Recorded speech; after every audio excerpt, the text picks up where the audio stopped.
ప్రియమైన వాళ్ళారా, బాగున్నారా? మరొక వచనం ధ్యానించుకుందాం. అయ్యో, నేనెంత దౌర్భాగ్యుడను! ఇట్టి మరణమునకు లోనగు శరీరము నుండి నన్నెవడు విడిపించును? రోమా 7:24. మోషే ధర్మశాస్త్రం ఉన్నప్పటికీ తాను ఎందుకు పాపం చేస్తున్నాడో పౌలు గ్రహించాడు. ధర్మశాస్త్రము శ్రేష్టమైనది మరియు అది నిశ్చయింపనిది. తానే చేస్తున్నాడు.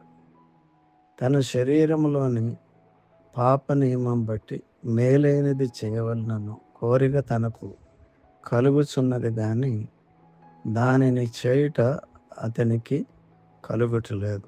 పౌలు ధర్మశాస్త్రమును పాటించిన ఎడల అతను చనిపోయి నరకానికి వెళ్ళవలసి వచ్చేది. కానీ ఇప్పుడు అతని సమస్యకు సమాధానం దొరికింది. మన ప్రభు అయిన యేసుక్రీస్తు ద్వారా దేవునికి కృతజ్ఞతాస్తుతులు చెల్లించుచున్నాను. కాగా మనసు విషయంలో నేను దైవ నియమమునకును, శరీర విషయంలో పాప నియమమునకును దాసునై ఉన్నాను.